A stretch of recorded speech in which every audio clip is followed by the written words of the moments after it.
ശ്വേതയ്ക്കെതിരെ അടിസ്ഥാനമില്ലാത്ത ആരോപണങ്ങളുമായിട്ട് ആളുകളൊക്കെ വന്നപ്പോൾ ദേവനൊക്കെ എൻ്റെ മുൻനിരയിൽ നിന്ന് പ്രതിരോധിക്കാൻ നിന്നു. ഒരു കവചമായി തന്നെ ദേവൻ നിന്നു. നോക്കിയാൽ തൊട്ടെതിരാളിയാണ്, തൊട്ടെതിർ സ്ഥാനാർത്ഥിയായിരുന്നു, എന്നിട്ട് പോലും ദേവൻ നിന്നു. അപ്പോൾ എനിക്ക് തോന്നുന്നത് ഈ ഇത്രയും കാലത്തെ കരിയറിനിടയിൽ ശ്വേത നേരിട്ട ഒരു പ്രതിസന്ധി കൂടിയായിരുന്നു.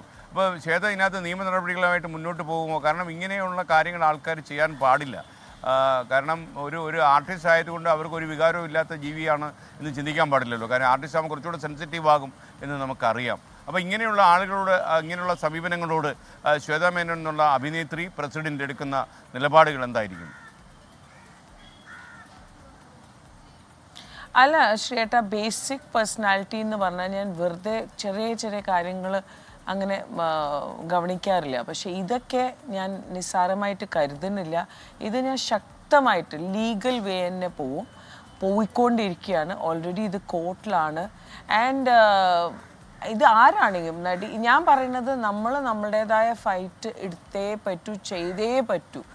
യുനോ ഇത് എന്നെ പേഴ്സണലി ഭയങ്കരമായിട്ട് ഹേർട്ട് ചെയ്തിട്ടുണ്ട്. ആൻഡ് ഇത് ഞാൻ ചാലഞ്ച് ചെയ്യാണ് that I am not going to spare this case for sure.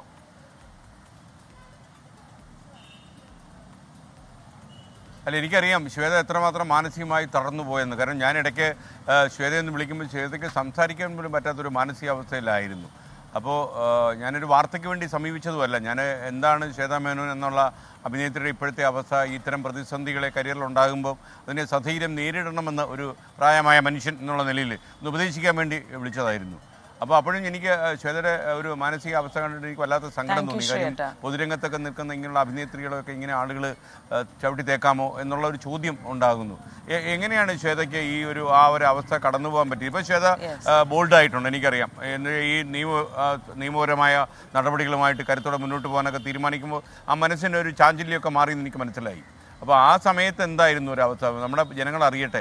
കാര്യം ഒരു സ്ത്രീയോടൊക്കെ ഇങ്ങനെ സമൂഹം പെരുമാറാൻ പാടുണ്ട്. സമൂഹമില്ല, ഒറ്റയാൾ പട്ടാളം പോലെ ഒരാൾ.